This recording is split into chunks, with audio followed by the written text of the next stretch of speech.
Hey, everybody, welcome back to another edition of AI Diatribe. My name is Jason Lowe. I am your host, and I am joined today by two gentlemen, one of which is my co-host, Matt Konwiser of IBM. And today we have the pleasure of being joined by, his formal name is Michael Pompey, although he has informed us that only his mother and siblings call him Michael, so we will call him Mike Pompey right. for the purpose of this particular podcast. He is the AI Evangelist for a company named Aero Electronics, where he's been there for a little bit. But before that, even notably, is he still has connections for Thin Mints because he worked for the Girl Scouts of Eastern Pennsylvania for a long time as their Chief Information and Transformation Officer. And so welcome, Michael. It's Thank good you. to see you. Good to be able to talk with you on the podcast. I do have a question that I'd like to lead with, to give you a chance to talk a little bit about your activities in the AI space. But I'm really curious how someone transitions from a triple BA in criminology, history, and electrical engineering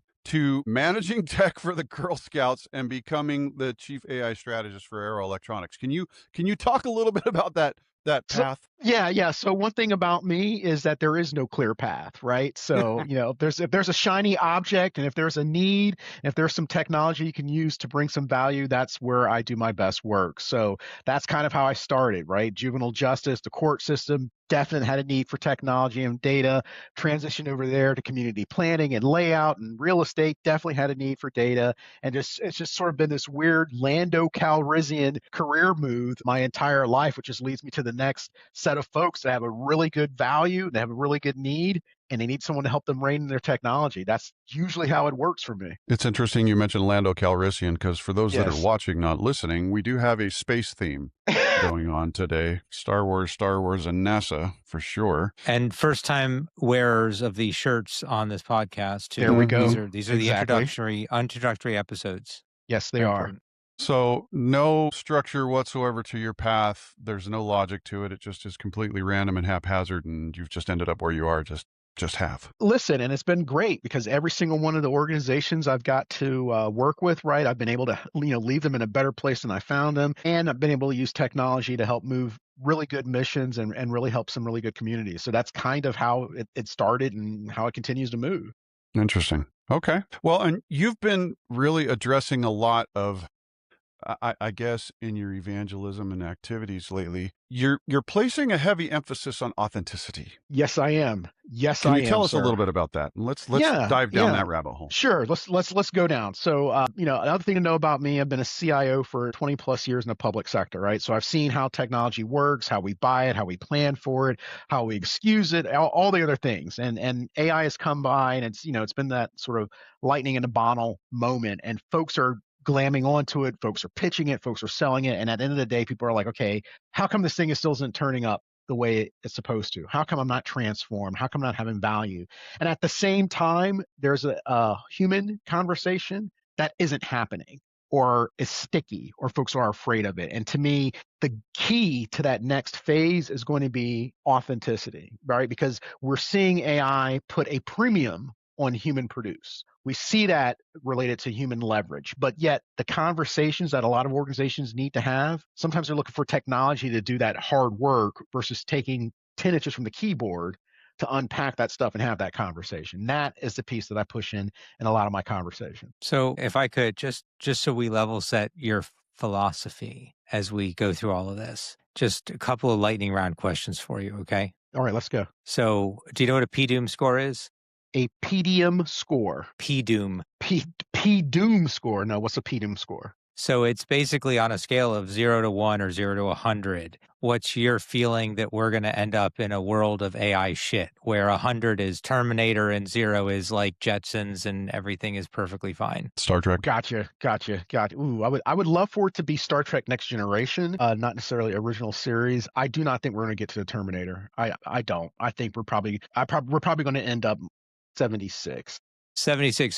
So we're going to be towards Terminator, but not fully Terminator. We're not going to embrace the utopia that we could have. I'm sorry to say, we won't. Okay. All right. Not without outside help. Without outside help. Without outside help, maybe. So we'd swing when it you're around. saying outside help, let's not go down the aliens rabbit hole. We don't want to do that when we're talking about outside help. But what do you attribute that to specifically? I mean, why do you think that is the more probable direction that we're headed? What Well, for me, my opinion is, when I look at the things around us that we could do now, but we don't, right?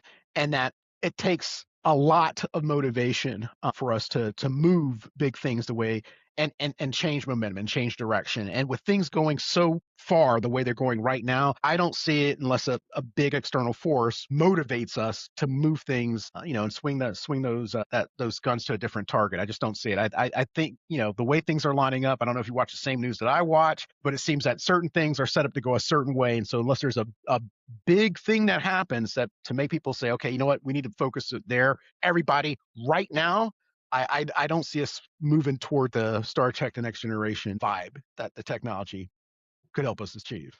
Okay, so second question then. Okay.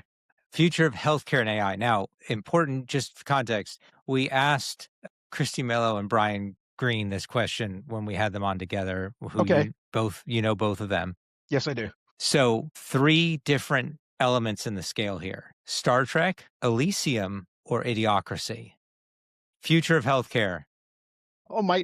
Well, we Where are we already. headed? I think it stays. I think it stays Elysium. I don't think it goes Idiocracy, and I would love for it to go Next Generation. But I think we need to have that reset, or maybe Q shows up to help us move in that direction. Okay. And Jason, did you? I think you were Star Trek when we talked about this last time. Is your opinion the same now? Anything changed in the past couple months? That's a fair question. I know you're mulling over your head when you think of, because I always think of that pivotal scene in Star Trek 4 where Kirk asks Bones, would you like to stay in San Francisco? Because he could do a lot of good helping people because, the healthcare that they had in that time, opening up, sawing holes in people's head or whatever. Bones said it was medieval, but he didn't stay. He went back with everybody to their own time period. And so I can see you mulling it over about where you would love for it to end up. Yeah, where I would love for it to end up is obviously Star Trek. I mean, there's a couple of lines from that Star Trek 2. They're out there. No, wait, it's Star Trek 4, The Voyage Home, I think is the one that you're talking about. That is where they're correct. trying to, and he's in the hospital. And he's like, "What are we in? The Dark Ages?" Dark Ages. And then there's That's the woman that goes by on a gurney. Right. Doctor gave me a pill and I threw a brand new kidney. Exactly. Yeah, fabulous. Will we head in that direction? Yeah, I think so. But I think it's probably going to take the inevitable social upheaval social and societal upheaval and economic upheaval that we all know is coming. I think we're going to have to go through the crap before we get to the good side of things. And I mean, the Star Trek Next Generation, I mean, let's talk about that timeline, right? When they're going through the trial that Q is putting Picard on, and they talk about how they go through the time period where humans are basically totally screwing things up. They're fully addicted on drugs and this, right, borderline nuclear war all over the place. Do I think that that's going to happen? Yeah. I mean, this is why my P-Doom score might be, a little bit elevated beyond the 50% side to a little bit more of the chaotic side, because I think it's going to get worse before it gets better. Healthcare is part of that. It's going to get worse before it gets better, but I do believe it will actually get better. And I think that a lot of that's going to be due to advancements in anti-aging. We're going to escape life expectancy. We're gonna escape life expectancy velocity, I think personally, at some point here in the next 10 to 15 years. Maybe I'm a little too optimistic. I don't know. But I think that that's going to drive a real shift in the way that human beings look at each other and society, hopefully. Listen, I think if that was to occur, I think the very nature of what it means to be human would change, right? Because part of our definition is based on the the scarcity of the time that we have as human beings, right? Which is, why we have this mad dash to do this and grow up and have families and things like that. And that if that was available for folks, right, for a lot of people, not just the millionaires, it could change the landscape of what it means to be human and change how we do things. My fear is that if it was to happen, it'd be available to the same folks that are in charge now, and no one else would get it. And that would terrify me more than, anything else, is that if these people were able to live forever versus anyone else having access to something like that. So all of a sudden I have a movie going through my head, which is the one that starred Justin Timberlake and Olivia Wilde about time being the currency. Anyway. I don't know that one. It's the one where we've only got 4 minutes to save the world. That song by Madonna and Justin Timberlake. Anyway, I'll look it up. I'll tell you what it is here in a minute. Yeah, you're going to have to. Okay, so on the topic of movies, Mike, Okay, because to The me, setting that's is that's more like an altered carbon, right? Where people have access to have infinite lives, but everybody else is like the under Michigan, and they never can have it. What does your world look like that way? Incidentally, the movie is called In Time. Hmm. okay. I don't All think I've right, heard that one. It was in 2011, a film by Andrew Nicole. all right. I have to So check that so out. Mike, here's the next question. And this is question 3 of 4, by the way, just Hey, so we're wait, clear. before you ask that question, Matt, has your perspective on how things are going to happen with healthcare changed over the last few months? It has, and it has for a number of reasons, but I was reading a really fascinating article about a discovery to help ward off colon cancer. Hmm. And the discovery was aspirin. Interesting. Now this was first discovered, interestingly enough, in 1980, Okay. but it was dismissed and it wasn't revisited for 15 or 20 years. And I was thinking to myself, if we had generative AI trained in healthcare to look at all these studies and research and data and results and patients and treatments and medications and comorbidities in the 80s, and it had come up with aspirin to prevent or treat colon cancer, a doctor might have said, well, that's a hallucination. But in the modern frontier models, it would have been able to provide enough supporting detail to say there is a valid correlation here. And if we had started prescribing aspirin en masse for people that were at higher risk for colon cancer, where would we be today with mortality rates? And so the reason why I bring that up is this. I'm actually trending more hopeful, I think, than I was before, because there's two big things that have happened. Is we've started to see correlation implying causality and AI helping to make it more real for people for valid treatments and therapies and resources. The other thing we're seeing is even for non-AI related stuff, like there's this thing that just came out last week about a new treatment for pancreatic cancer. Have you seen this? Yes. It's Custom called custom Dox. vaccines. Yeah. Yeah, but this one's called Doxy. Hang on a second. Let me see if I can find it. There it is. Daraxonrasib. So Daraxonrasib, and I'm probably not saying it correctly, it just came out recently, but it helps the body kill cancer cells. It attaches to something in the body and it convinces the body that cancer cells are bad and that you need to remove them from the body. And it fights them like a virus. And, I Am Legend vibes aside, it could be really, really important. And it was developed by looking at 5 or 6 different studies, Hmm. human to human, had nothing to do with AI. AI didn't model it, AI didn't test it. This is all just pure human stuff.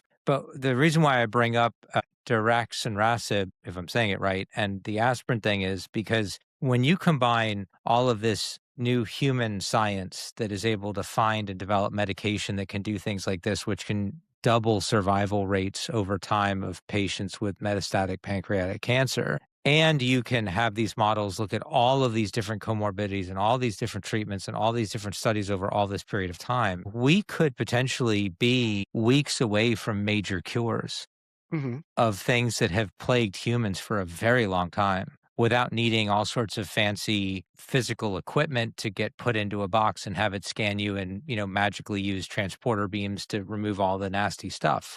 So I'm actually more hopeful now, but not exclusively because of AI. Because we're getting smarter about what we're looking for, and AI is able to expand that infinitely, and the two together could put us in a really good place. So yeah, that's my long short answer. I think that we all, and I'm speaking societally, Okay. we all have a perspective on AI and what it's going to be able to do in the health area. Do you think that maybe the Hollywood representation is shaping our assumptions about AI and what it's going to be able to do in the healthcare sector? I mean, it could very well be that all of the different advancements just come in a totally different way and from a different angle. I mean, are we going to be surprised? I think that we could be being surprised. There's a lot more going on in the anti-aging area than people are even aware of right now that are going to fundamentally change the way that medicine is applied and Hmm. we live over the next 10 to 15 years. I mean, what types of assumptions are we making that may not necessarily happen? That's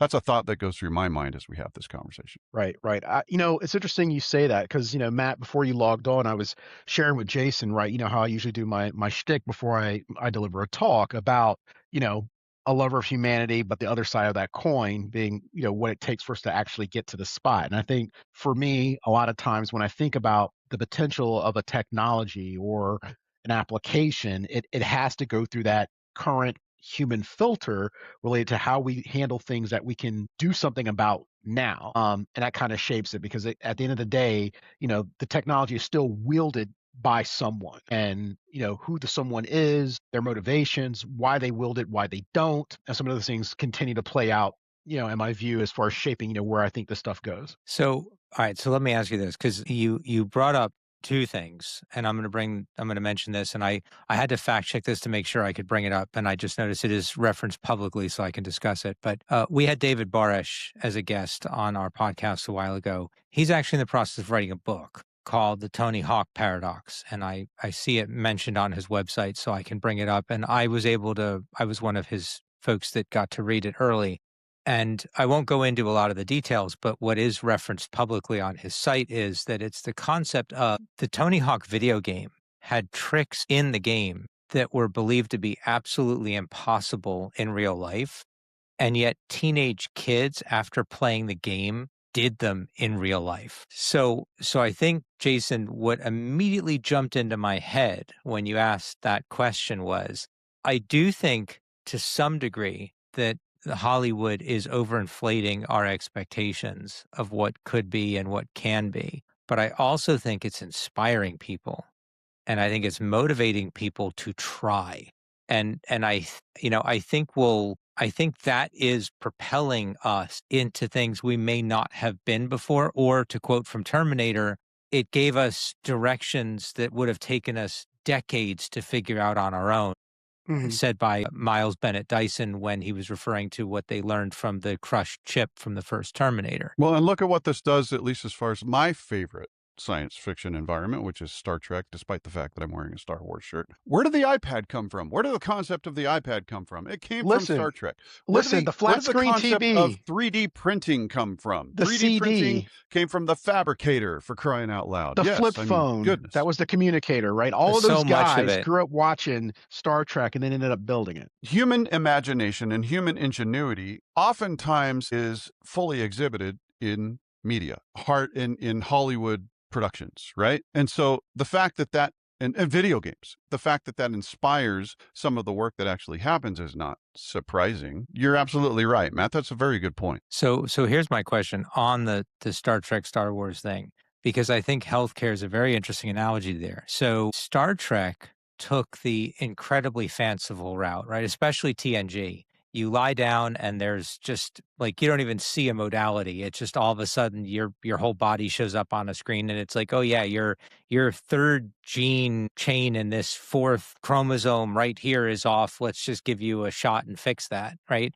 The Star Wars version, I think, is far more realistic, which is back to tanks, right? Like you sit or you stand in a container of fluid full of, unicorn dust and, electrolytes and, I'm sorry, that's an Idiocracy reference, but yes, all of that stuff. And with an oxygen mask on, because obviously you can't breathe liquid unless you watch The Abyss. And it heals you, but it doesn't heal you instantly, right? It heals you in hours or days, but it will restore your ability to function. And then, of course, there's the robotics to replace limbs. It's not Harry Potter or Star Trek, right? Like you can function, you can live, but it's very believable. Star Wars healthcare is not a stretch from where we are today. Star Trek is. And maybe the progression is we go from where we are now to back to tanks to magical scanners with redheaded doctors fixing us in outer space by giving us vaccines for everything. And we got a Crusher. We got a Dr. Crusher fan. Gates McFadden. She was the best doctor. I mean, no offense to Forrest Kelly, but I mean, Gates McFadden was an amazing actor and she did a great job in that role. But anyway, so Gates, call me, Gates. Yeah. Tag her in the podcast, see what happens. So my question follow on for that. Yes, sir. Rainy day, you're sitting at home. Are you putting on Star Wars or are you putting on Star Trek? Ooh, am I putting... All right, so we have to be specific here, right? So which Star Wars film and which Star Trek film, right? So the rainy day, your best of each against each other. So what are the two bests and which one do you end up watching? All right, so I'll start it off. We'll jump down this rabbit. So the best on the Star Wars is Empire. Is Empire. The best on the Star Trek is I'm a big Next Generation fan, so I got to go with with the Borg, right? And the one I probably watch is Empire. I probably watch Empire. Well, would the time allowed have an influence? I mean, if you have like a full 12 hours of downtime, are you going if to I have a watch full, Star if I Wars have and 12, binge, or Star Trek and binge? Or if you only have like an hour and a half, you're going to do Empire? I mean, that could have an influence, right? Yeah. So if I don't have a lot of time, then yes, I will fire up Empire and I will just go into the nostalgia and everything like that. But if I've got the day, then I'll do both, or I'll just skip around, right? I'll do a New Hope, Empire. I'll jump over to a couple on the Star Trek side and then come back over. I used to hate the prequels until I saw this last batch, and so you know what? I will go and visit Anakin again. I mean, it's not a problem. Okay, so on that note then, Enterprise D versus a D. Star Destroyer. D. Why? D. 100%, baby. 100%. Because a Star Now tell me Destroyer why. is just this. Okay, a Star Destroyer is just this big city blocks with all these little mini turbo layers that the Millennium Falcon, picture behind you, was able to escape from, right? The Enterprise D would light that thing up. It would just bounce in and out and in and out. It wouldn't be able to turn or pivot or do anything. Not to mention if you used a deflector dish, right, and light that thing up like they tried to do, in season 3, it was just obliterate. You wouldn't have to worry, about any of these weird retcon maneuvers from the last film to destroy it. I'm putting my money on the D. Plus, I'm a little bit more scared of Worf's capability in controlling the ship and firing the weapons than I am the guys that would normally be on those Star Destroyers that had a hard time hitting anyone anything with their blasters, right? Exactly. Yeah. Okay. That's me. D, I'm going D. Okay, all right. So then ultimate enemy, Borg or Sith? Ooh. The ultimate enemy, I would have said Borg before they retconned everything, all the menace out of that species. They were scary. I think the Sith I like just because there's a human undertone and why they're so menacing, right? And that they believe what they're doing is right, not evil to be evil's sake. I think that's the piece that got lost with the Borg, and that there was a cosmic horror element because it didn't care with what you felt, right? It was all about consumption and utilizing the best for every species, and you just couldn't reason with. There was nothing to reason to, like an ant talking to your boot. There's nothing to have a conversation about. But they took that away in some of the later series and episodes. So that's my view between the Borg and the Sith. Well, and we have a combination of the two, right? What do you think Darth Vader is? I mean, the guy is half mechanical, for crying out loud. Then you have General Grievous. Come on, these are basically Borgs that are participating. Yes, I don't know. Yeah. General Grievous was a Borg with a bad cough or something. I don't know. Right? he had allergies that day. I hold on to the hope that Mace Windu is alive somewhere and that someone's going to have the guts to actually write a really good story and bring him back. Mace Windu is alive. Okay. I don't believe he could ever be killed. Not going out of my Whenever I window think like of that. Mace Windu, I could just see him chiming in and going, "Woman, where is my super suit?" Yes, I can. Yeah, I can see Mace. I can see Mace Windu chime in and said, "I don't remember asking you a goddamn thing." Sits on a plane. Sits on a plane. Sits on planes. Yes. What an amazing actor! What an amazing actor! Yes, absolutely is. He's at amazing range. Amazing. So anyway, here's my here's where we're going with all this. So the reason why I asked you about Borg, and you answered in a different way than I thought you were going to, but one of the things that's really interesting about AI and these two different parallel series is that AI is a dominant player in Star Trek. You see it in the Borg, you see it in the ship. There were numerous episodes that involved the ship taking over, or the binars, which were entirely run by an AI central mainframe system. When you look at it in the Star Wars universe, the only mention of AI really ever is in passing about the Millennium Falcon's hyperdrive, saying that this was broken. It was weird because they said the hyperdrive told you, not I saw it in the data, I saw it in the logs, but the hyperdrive told you. That implies that there's an intelligence between these systems. Correct. And of course, the droids themselves are a form of artificial intelligence. So my question for you is, if your PDoom score is like 70, which is close to Terminator, but not quite, and your healthcare feeling is Elysium, your preference leans Star Wars if you don't have a full day, but the Star Trek ship will win. You think the Sith over the Borg. So you're really all over the place. So I've got to ask you now, which of the two has a more believable future technology state for us, Star Wars or Star Trek? So it's interesting you say that, being all over the place, right? And I have to go with Jason because a lot of the things, that would eventually become commonplace for us today, had its first, vision in Star Trek episodes. And so when I think about some of the things that, are probably around the corner for humanity as a whole, whether, it's within the next decade or next couple centuries, I kind of lean more toward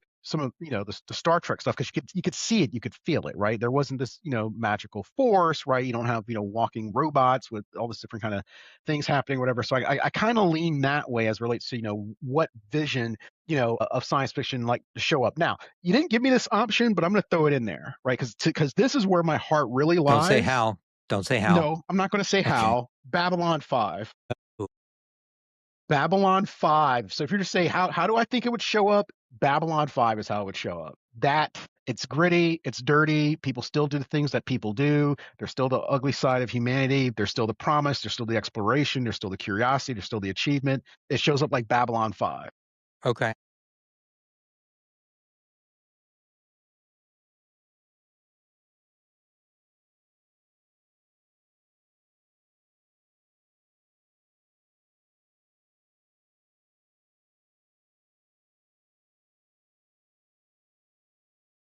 I think we might have to repeat a couple grades before we graduate.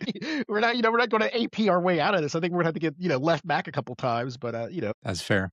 All right. So here's my question. If Babylon 5 is where we're headed, is that where we should be headed? Is that a good natural path for us? Or is there a better place for us to be aiming? See, you said the magic word should, right? And because you just should all over yourself, right? Because that implies like an external reference point, and I don't necessarily think there is one, right? So I could definitively say we should be here or we should be here, right? There's where we are, there's where hopefully we're trying to go and what we get to. The should, I can't say that's definitively, that's the right spot for you or that's the right spot for you. That's just my own personal feeling. I think I would love if we could do it without going the Babylon 5 route and having the Lowe and slavery and drug dealers and all this other kind of stuff, but I know us. I know us.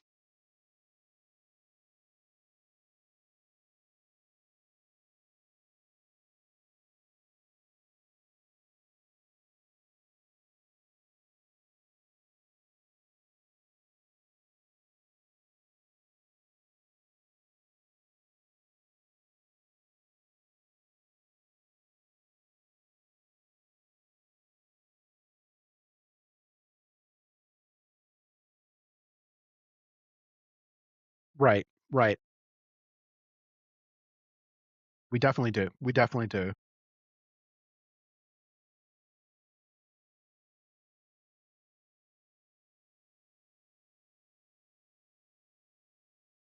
Correct. Well, I think and you've heard me say this, right? You have the tell the truth conversation. And it means as a leader, you're doing that thing going first, which is what it means to be a leader. You're courageous and you're letting your folks know that this is what's happening and why you're doing it. I mean, people are really good at determining, what feels authentic and not, which is why a lot of these projects come out the gate and don't succeed because folks are trying to build trustworthy systems, but they don't have trustworthy cultures. They don't have a leadership team that is trustworthy. They haven't addressed some of the things that I like to, say are tenacious from the keyboard, human conversations. And at some point, we have to be willing and be courageous enough to have those, even if the leaders around us are not.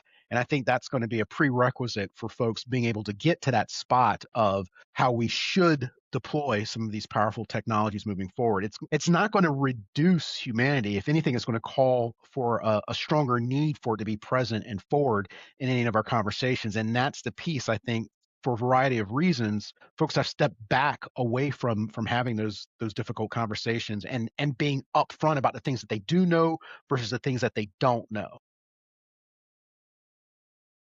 It's interesting. I think we've got the skills we need. I think we just need to go back to enforcing some of them. And part of that, I think courage, the ability to be vulnerable, the ability to not be afraid of the failure along the way, right? Those are the things that, that make us who we are. And I just think for a lot of different reasons, for some reason, folks, feel uncomfortable embracing them, hesitant to embrace them. It's sticky. I don't want to get into that kind of thing right now, but I think those are the pieces that, we need to move forward through this.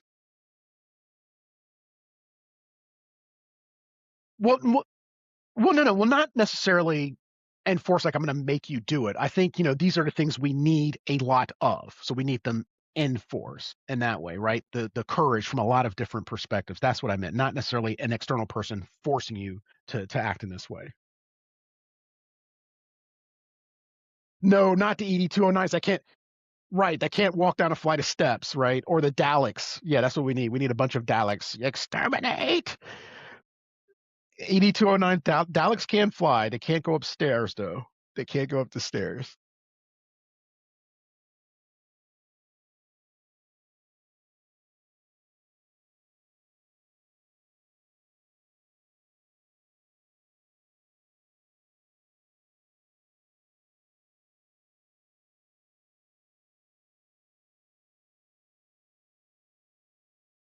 Right.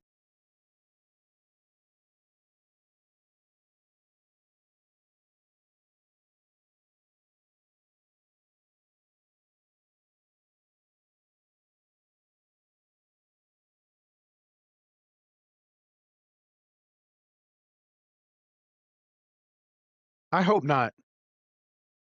No.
Yeah. So, and for me, and this is, part of my thing about, loving humanity. And this may sound, cliched as all hell, but as long as you've got a few folks, then you're never beyond, the hope of no return, right? Because it doesn't take a huge swell to sometimes inspire us to do, great things. And I think, if we can hold on and if we can point to these things and if we can have the conversations and we could say this is what's valuable now because we've removed the, a lot of the mundane stuff that we were calling value just because we needed someone to do it to something else, then no, we're not behind, and we can continue to move maybe in different ways, right? To the Tony Hawk paradox in ways that folks never really thought of because there wasn't, this lever that could be pulled in that direction. So that's just my view.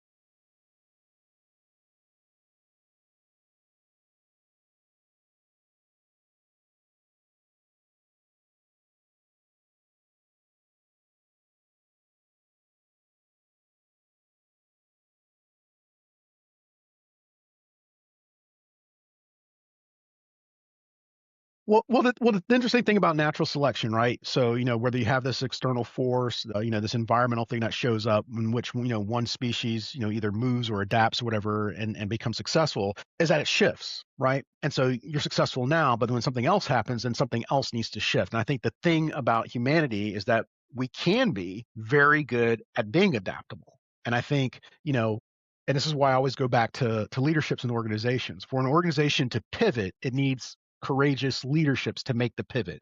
On this call, we brought up, in the past when something, was brought out, but no one moved on it because it didn't seem to be profitable, right? We've seen countless examples of that. Kodak inventing the digital camera, right? Microsoft and the Zoom and all these different kind of things. But the courageous leader is the one that's ready for the challenges to help the organization pivot. And I think that's the piece we're not having.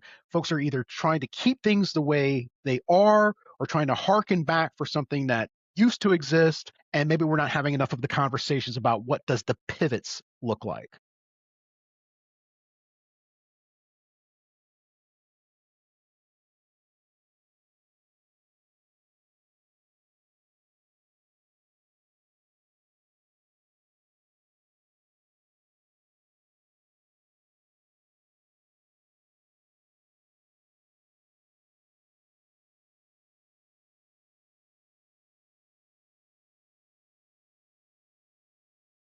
Mm,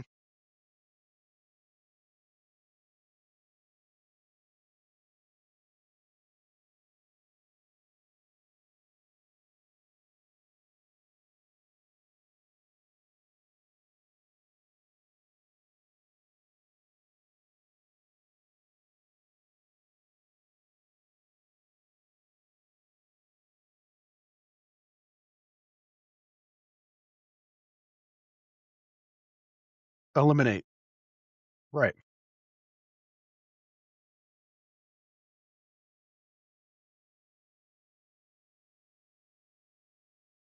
Mm,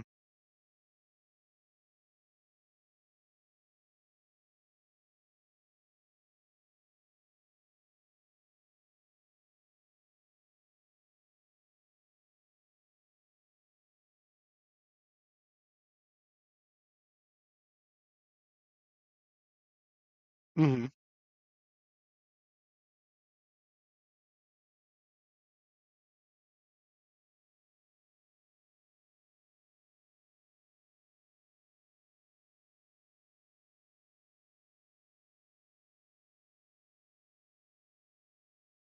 right. Right. Mm,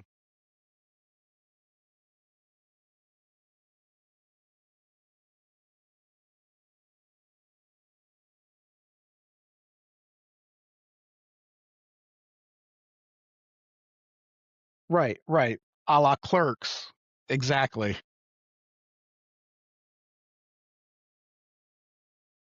Hmm.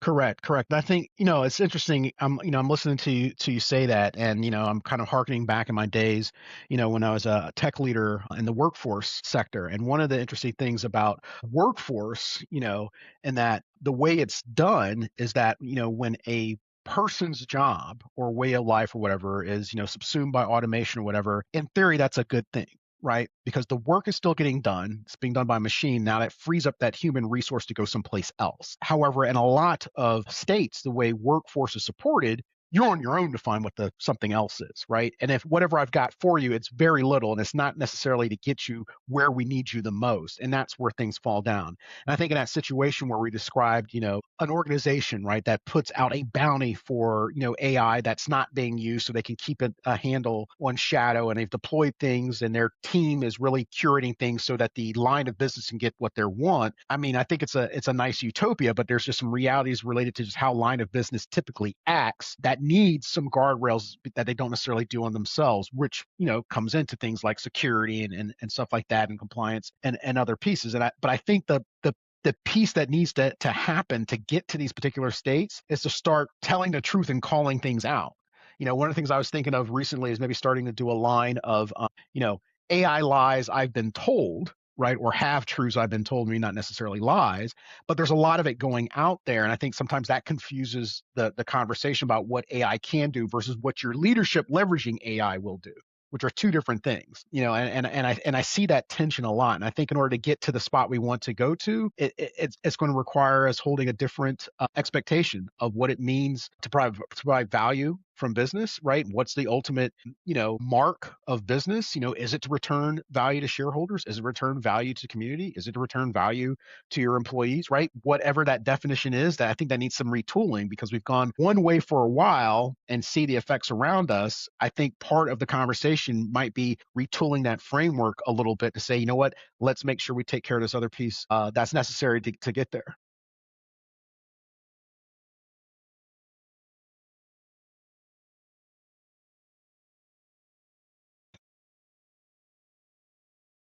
TNG forever. TNG forever, man.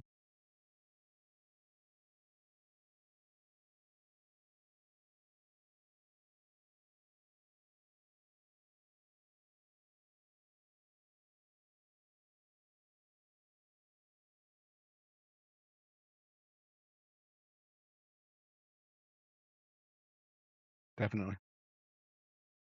You're welcome.